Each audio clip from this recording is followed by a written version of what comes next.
Hey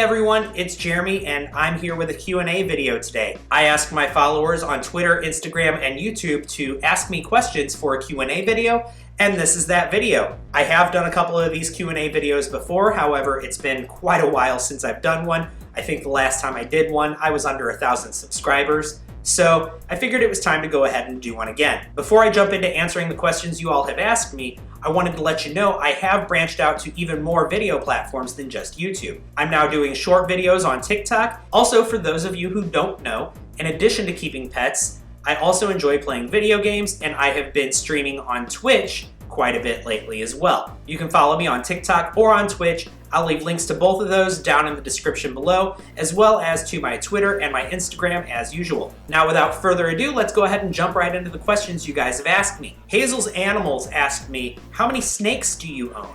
Currently, I own 4 snakes. 3 of them are ball pythons, Charles, Jean, and Kitty, and then I also own a Kenyan sand boa named Nightcrawler. Armored Wings asked me, would you ever get a frog? And honestly, I have had frogs a couple of times already. In fact, my last frog was not even 2 years ago. Both times that I've had frogs, it has been African dwarf frogs. They have been fully aquatic frogs. However, yes, I am interested in other types of frogs as well. Particularly, I'm very interested in poison dart frogs right now. But I want to get a little bit better at keeping bioactive setups before I jump into keeping poison dart frogs. Crystal Nature Life asks, did you ever find that snake that got loose? For those of you who might be new to my channel and maybe weren't around for this, I used to have a Mexican black king snake named Mystique. Now, I'm not actually entirely sure what happened with Mystique. In January of 2019, so almost a year ago, I went on vacation for my birthday. I had one of my friends pet sit for me, and when I came back, Mystique's enclosure was open and she wasn't in it. I don't know what happened, and the pet sitter didn't know what happened either. When I asked him about it, he got very defensive, and we haven't spoken since then. I spent the next several months looking for her, well into the summer, and I never found her. She never came up. And at this point, I don't think I'm ever going to find her. I don't know if she made it outside. I don't know if she went into the walls. I don't know if something happened with the pet sitter. I honestly don't know what happened. And unfortunately, the pet sitter stopped talking to me when I asked what happened to my snake. Other than letting you guys know that Mystique was gone, I've kind of avoided publicly speaking about this at all. And that's because I honestly don't know what happened. I have my own suspicions about what happened, but I don't want to say those suspicions out loud on a public forum. Matthew Moore asked, what is the proper first aid for snake bites from your pet snake? Honestly, Matt, I have never been bitten by a snake, so that hasn't really come up, but a snake bite from one of my snakes, which are ball pythons and a Kenyan sand boa, honestly wouldn't be that bad. Now, of course, when my female ball pythons get to full size, yeah, that'll hurt if they ever bite me, but hopefully they won't. But if they do, it still won't be like life-threatening or anything like that. None of my snakes are venomous, so there's no need to go to the hospital. At the most, I'll bleed. I'll just have some puncture wounds that I can disinfect and cover up with bandages. Abby Bickley asked, when are you going to start your emo phase? What you don't realize is I went through a pretty heavy emo phase in junior high and high school. I was that creepy kid who wore all black and had chains and wore a black t-shirt for some obscure band you've never heard of, and drew pictures of 9 Inch Nails and Marilyn Manson in art class, had my hair in all sorts of different colors. That was me. That was me in junior high and high school. But I grew out of it, and I'm an adult now. Megan Mulder asked, who are you starting beef with next? You. At me. Pants Stance asked me 2 questions. First, he asked me what my favorite Pokemon starter is. The only Pokemon game I've ever played is Pokemon Go. Please don't come for me. And the second question he asked was, what species might you prefer the normal morph versus more intricate morphs? Definitely Kenyan sand boas. I like the orange and brown on the Kenyan sand boas. I don't think they really need to be fancy morphs. Pretty much most lizards, you know, like chameleons and bearded dragons. I'm really not interested in morphs for any of those species. Honestly, the only animals I'm really interested in morphs for are ball pythons, leopard geckos, and maybe a few species of fish. Really, I'm not picky with fancy morphs, and the only animal that I honestly know anything about morphs for is ball pythons. Anna Louise asked something incoherent. Jessica Fennon asked, top 5 favorite X-Men. Ooh, this is a fun question. Clearly, I'm a huge X-Men nerd. My number 1 favorite X-Men is Jean Grey. I love how overwhelmed by her own power she is, and how little of herself she honestly understands. She's a really compelling character, I think. I also really like Rogue, kind of for the same reasons, and also because I've always been interested in, superpower characters who can absorb or take other people's powers. Nightcrawler has also always been one of my favorites. When I was a kid, I was obsessed with the character Gambit. I still really like him a lot. I wish that he was in more of the current X-Men stuff, but he's a really cool character. I like him a lot. And finally, number 5, these are in no particular order, is Magneto. And I know he's a villain, not a hero, but come on, how can you not like Magneto? BB's Beasties asked me 2 questions. Animal related, which animal do you find the absolute weirdest in the entire world? There was this worm kind of thing that I saw on Twitter a few months ago that just made me go, huh? What is that? And that was the weirdest thing. It was like a worm type body, and then its head was like fan shaped. I'm gonna have to look it up and post it on the screen here, because I don't remember what it was called, but it was the weirdest thing in the world. And that's my answer, whatever that is.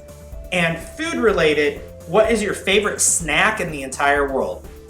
Chocolate. Anything chocolate. Chocolate chip cookies, brownies, chocolate pie. Doesn't matter. Give me all of the chocolate. And chocolate with peanut butter. Ooh, that's good stuff too. But it's still chocolate. Liz Caldo asked a few questions. 1, you got a P.O. box. Will you be opening fan mail on video on occasion? Yes, I did get a P.O. box. Put it up on the screen right here. So if anybody has anything that you want to send me, please send it to me. I haven't received anything to open on camera yet, so that's why I haven't done it yet. But if anybody sends me stuff, I will open it on camera. Gliz also asked, anything you don't agree from a reputable person when it comes to animal husbandry? Yeah, there's a few things. One thing in particular that I don't agree with some very reputable people on is where the limit of having too many animals is. Just with the number of animals that I have, which in PetTube terms is not a lot, but by normal person standards is a lot. But just for me, I don't really have room for more. And it's not a space thing, it's a time thing. I have a full-time job, I'm dating someone, I'm doing social media, I'm doing YouTube, I'm doing Twitch, I'm doing TikTok. I don't understand how someone that's doing all of these same things as me can have 50 animals and have time for all of them. Now, some of these people that I'm talking about, I honestly do respect them and I enjoy their content, and some of them I even consider friends and I talk to them from time to time.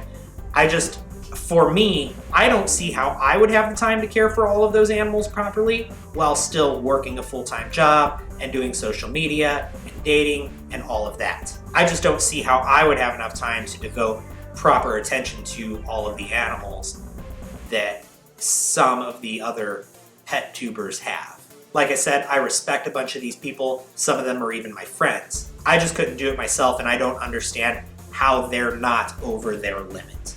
And the last question that Gliz asked me was, what's your ideal pet store? My ideal pet store is a local store and not a big chain pet store. I feel like the smaller pet stores have to take really good care of their animals in order to stay in business, whereas the big chain pet stores can get away with a lot by the store blaming corporate blaming the store, and it really just all boiling down to the fact that they're a retailer and they don't really care about the animals. I think that the local stores have a much better variety of animals. Also, plants and bioactives and things like that. My ideal pet store is also very clean. You don't walk in and see a bunch of poop all over the animal enclosures. And also my ideal pet store would work with local breeders for their fish and their reptiles, as opposed to mills like a lot of the chain pet stores get their animals from. My ideal pet store would not sell cats or dogs, but they would hold adoption events where they partner with local shelters. And my ideal pet store would not offer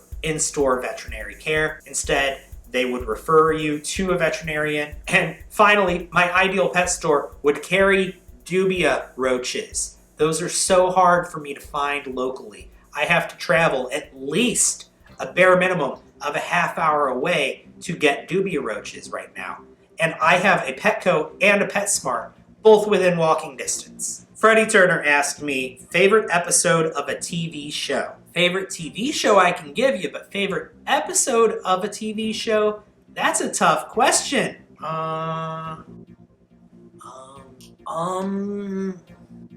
got it. I'm gonna have to say it's the very first episode of the TV show Heroes. Getting to see all of the different characters for the first time, watching them discover their powers, that was really cool. Watching Claire Bennett discover her healing ability by doing things like jump off of buildings and set herself on fire was amazing. But my favorite part of that episode was meeting Ali Larter's character, Nikki, and her alter ego, Jessica, for the first time, and seeing just how her superpower and her split personality meshed together. That was really cool. The alter personality discovered her superpower before the real personality did, even though it was the same superpower. Tiffy's Pets asked, Dream Gecko, if I could have any large animal, giraffe, bison, etc., what would you have? Do you want or have kids? Okay, so that's 3 questions. First of all, Dream Gecko, a Leachianus gecko, definitely. Second, if I could have any large animal, a giraffe, bison, etc., what would it be? Honestly, I don't want a really large animal. And third, do I have or want any kids? I don't currently have kids. Someday I would like to have some, yes. Cass asked 2 questions. Pet stuff, thoughts on spider ball pythons, and life stuff. Is there anywhere you'd absolutely love to visit? Also thoughts on fried Oreos. So, spider ball pythons. I personally don't have any spider ball pythons. I don't foresee myself getting any spider ball pythons. The idea of getting an animal that was bred to look pretty, even though it's going to have neurological issues, doesn't appeal to me. I have no interest in that. However, I'm also not out here shaming anyone for having or breeding spider ball pythons. I think it's best just to be aware of the issues that spider ball pythons and other problematic morphs do have, so that you can avoid buying them for yourself. But if anybody does go out there and support that, I don't see a point in shaming them for it. I'm a big fan of putting information out there and letting people make their own informed decisions, and I'm not a fan of mob mentality, cancel culture, or coming after people who don't agree with my opinions or ethics. Is there anywhere you'd absolutely love to visit? Yes, Japan has been #1 on my list forever. I'd also love to visit Australia. I'd love to visit Europe. I've already visited Canada and Mexico. I need to leave this continent though. I need to go somewhere that's not on the North American continent. And thoughts on fried Oreos? Now this one started a whole debate in the replies, but I'm just gonna say they're good, but they're kind of overrated. Like, people make a big deal out of fried Oreos. I mean, I've had them, but they're not so good that like I have to have them when I go to the carnival or anything. Nah, I could do without. Dwarfs Exotics asked, why haven't you done a Q&A in a while? Honestly, I've just been doing other videos and I wanted to wait until enough time had passed since my last one to where I wasn't just doing a Q&A every couple of months. So that's why. Spicy Uterus Ariel asked, dream species or new species you're looking to learn more about, and also asked, what's keeping you excited about the pet works these days? So dream species or species that I'm looking to learn more about. I'm really getting interested in boa constrictors lately. I don't have the room for it where I live now. Maybe if I move to a bigger place, that could be something that I look more into. I'm also really interested in dwarf cuttlefish. I've talked about this before. This is the entire reason why I want to start a saltwater tank. In 2020, I'm going to get into keeping saltwater aquariums. I'm going to be downsizing my freshwater aquariums to do it. And the ultimate goal is once I learn how to really take care of a reef tank, so, something with corals, maybe a couple of clownfish in it or something. Once I get really comfortable with that, then I'm going to move on to dwarf cuttlefish. That is a plan. I'm going to do it. I've been doing a ton of research on it. And what's keeping me excited about the Petworks these days is honestly getting to spend time with my pets. I really, really enjoy handling my snakes, playing with my dog, and honestly, I really enjoy sharing my pets with you guys. That is something that really does motivate me quite a bit. Don't get me wrong, I'm not just keeping pets for the sake of sharing them on the internet. Absolutely not. But one of the things that I enjoy about keeping pets is that I can share them on the internet with you guys. That really does make me happy. I enjoy doing that quite a bit. Buddy Luna asked, why are we friends again? Oh, come on now. I try to be friends with everyone I can be in the pet community. And you are no exception to that. You have been a really consistent supporter of mine, and I've noticed that, and I appreciate that. Lady Vader asked, favorite restaurant? I don't know. I don't go anywhere fancy. I go to fast food all the time. Taco Bell? I eat Taco Bell almost every day, so Taco Bell. And Ratatouille asked, what is your view on climate change? I think it's real. And I think that we need to do something about it because the planet is dying fast. We keep burning down our rainforests and pumping a bunch of waste out into the environment. I honestly don't want to get too much into it because I don't know a whole lot about the subject. I'm not an activist or anything like that. I just know that humanity has been very destructive to the planet for a very long time, and things are only going to get worse if we don't implement change now. Well, that's all the questions I got from you guys. Don't forget to follow me on my social media so that way you can participate the next time I do a video like this. Thank you so much for watching this video. I hope you enjoyed it. And if you did enjoy it, make sure you hit that like button down below. And if you're new here, hit the subscribe button as well as the notification bell so that way you get notified whenever I upload a new video. As always, thanks for watching. I'll see you next time.